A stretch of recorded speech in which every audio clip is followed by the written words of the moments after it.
राजस्थान सरकार ने अपने कानों में रुई डाल रखी है? क्या राजस्थान सरकार को उन मजदूरों की आवाजें सुनाई नहीं देती जो पिछले 2 महीने से लगातार कड़ी धूप में, कैसे भी मौसम में, आंधी तूफान में, बारिश में सड़क पर अपना घर परिवार छोड़कर अपनी मांगों के लिए डटे? हम बात कर रहे हैं गिरल लिग्नाइट माइन से रिलेटेड जो आंदोलन चल रहा है उसके बाद। और अब तो इस दौरान एक मजदूर की भी मौत हो गई जो वाकई में गुस्सा दिलाने के लिए काफी है। लेकिन ये गुस्सा सरकार को क्यों नहीं आ रहा है? सरकार को जरा सी भी दया क्यों नहीं आ रही? ये वो सवाल है जो आज कई नेता पूछ रहे हैं। नमस्कार, स्वागत है आप सभी का द फैक्ट इंडिया पर और मैं हूं आपके साथ पूजा जाटौर। गिरल माइंस का ये मुद्दा अब लगातार बढ़ता जा रहा है, लेकिन तब भी सरकार इस मामले में कुछ भी कदम नहीं उठा रही है। यहाँ तक कि सरकार इस पूरे मुद्दे को बिल्कुल इग्नोर करके चल रही है। इस मामले में रविंद्र सिंह भाटी भी बहुत लंबे समय से लगातार मजदूरों के साथ में डटे हुए आंदोलन कर रहे हैं। यहाँ तक कि उन्होंने अपने ऊपर पेट्रोल तक छिड़क लिया था, लेकिन तब भी सरकार ने उन पर ध्यान नहीं दिया। ऐसे इग्नोर कर दिया जैसे कि ये मुद्दा राजस्थान का है ही नहीं। तो अब लोग सवाल कर रहे हैं कि जब इतना कुछ हो रहा है, एक मजदूर की मौत तक हो जाती, तब भी सरकार की इस तरह से जो रवैया सामने आ रहा है वो वाकई में चौंकाने वाला है। तो चलिए आपको बताते हैं इस मामले में अब क्या कुछ चल रहा है और सरकार ने आंखें क्यों मूंद रखी। आपको जानकारी दे दे कि लगभग 2 महीनों से कड़कड़ाती धूप और आंधी तूफान के बीच अपने हक की लड़ाई लड़ रहे गरीब मजदूर जैसाराम मेघवाल की अचानक से मौत हो गई। इस मौत के बाद बाड़मेर जिला अस्पताल की मोर्चरी के बाहर मानो बारूद बिछ गया। माहौल बेहद गर्मा गया था। श्री विधायक रविंद्र सिंह भाटी और चौहटन विधायक आदूराम मेघवाल समेत हजारों की संख्या में स्थानीय लोग मोर्चे पर डटे हुए। विधायक रविंद्र सिंह भाटी ने सीधे तौर पर प्रशासन को ललकारते हुए कहा कि ये कोई सामान्य मौत नहीं, ये सिस्टम द्वारा की गई हत्या। आखिर क्यों एक गरीब मजदूर अपने हक के लिए जान गंवानी पड़ी? क्या था वो पेट्रोल कार्ड जिसने पूरे राजस्थान को हिला के रख दिया? ये तमाम वो सवाल हैं जिनकी गूंज आज पूरे राजस्थान में हो रही है। जैसे ही जैसाराम मेघवाल की मौत की खबर फैली, शिव विधायक रविंद्र सिंह भाटी बिना एक पल गवाए जिला अस्पताल पहुंचे। उन्होंने मृतक के परिजनों को संभाला, लेकिन उनका गुस्सा 7वें आसमान पर था।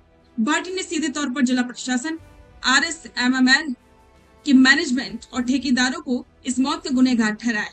भाटी ने भरे गले से कहा कि जिस जैसाराम मेघवाल ने देश और प्रदेश के विकास के लिए अपनी पुश्तैनी जमीनें सरकार को दे दी थी, वो पिछले 2 महीने से इंसाफ के लिए धरने पर बैठे, लेकिन प्रशासन गहरी नींद में सोया रहा। ये प्रशासन के निरंकुश और तानाशाही रवैये का नतीजा है कि आज एक गरीब हंसता खेलता मजदूर सिस्टम की भेंट चढ़ गया। अब सवाल है कि आखिर ये मजदूर पिछले 2 महीने से गिरल माइंस के बाहर धरने पर बैठे क्यों थे? इनकी मांगे क्या थी? क्या ये कोई नाजायज मांग कर रहे हैं? बिल्कुल नहीं। इनकी मांगे बेहद बुनियादी थी। पहली मांग, गिरल माइंस से बिना वजह निकाले गए 100 से ज्यादा स्थानीय ड्राइवरों और श्रमिकों को तुरंत काम पर वापस लिया जाए। दूसरी मांगे, मजदूरों से जबरन एक्स्ट्रा काम न करवाया जाए, बल्कि सख्त रूप से 8 घंटे की ड्यूटी का नियम लागू हो। तीसरी मांगे, हमारी जमीन पर बने माइंस में स्थानीय युवाओं को रोजगार में पहली प्राथमिकता मिले। और चौथी मांगे कि श्रमिकों को कानून के मुताबिक उचित वेतन, बोनस और बुनियादी सुविधाएं दी जाए। सोचिए, इन जायज मांगों के लिए मजदूर पिछले 2 महीने से तपती धूप में बैठे हैं। खुद रविंद्र सिंह भाटी भी पिछले 1 महीने से इन मजदूरों के साथ डटे हुए हैं। इस दौरान खराब हालतों की वजह से खुद भाटी और कई मजदूरों की तबीयत भी बिगड़ चुकी थी। आपको याद होगा कि कुछ दिन पहले आंदोलन पूरे देश और प्रदेश की सुर्खियों में तब आया था, जब मजदूरों की सुनवाई न होने से आहत होकर विधायक रविंद्र सिंह भाटी ने विरोध स्वरूप अपने ऊपर पेट्रोल डाल दिया। उस वक्त मौके पर मौजूद समर्थकों और पुलिस की सूझबूझ से एक बहुत बड़ी अनहोनी टल गई, लेकिन उस आत्मघाती कदम ने पूरे राजस्थान को ये बता दिया कि बाड़मेर के इस इलाके में मजदूरों के साथ कितना बड़ा अन्याय हो रहा है। और आज जैसाराम मेघवाल की मौत ने साबित कर दिया कि मजदूरों का वो डर बिल्कुल सच था।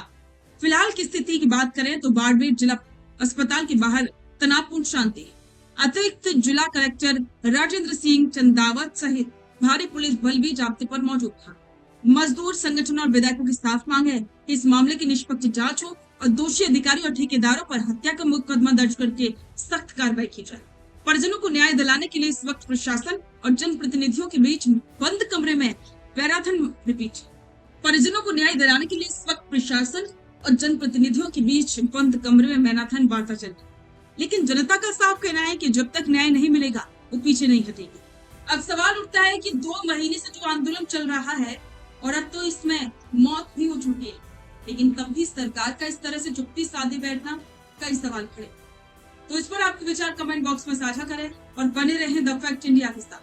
बिजनेस अच्छा हो सकता है, लेकिन अगर नाम नहीं दिखा तो पहचान कैसे बनेगी? अब टेंशन छोड़िए, द फैक्ट इंडिया आपके बिजनेस को देगा वो पहचान जो पूरे राजस्थान में हर किसी तक पहुंचे। न्यूज चैनल पर विज्ञापन, पॉडकास्ट और प्रमोशन के जरिए आप सीधे 5 लाख सब्सक्राइबर और 10 करोड़ से ज्यादा व्यूज तक अपनी पहुंच बना सकते हैं। तो देर किस बात की, आज ही द फैक्ट इंडिया से जुड़िए और अपने बिजनेस को बनाइए हर घर का नाम।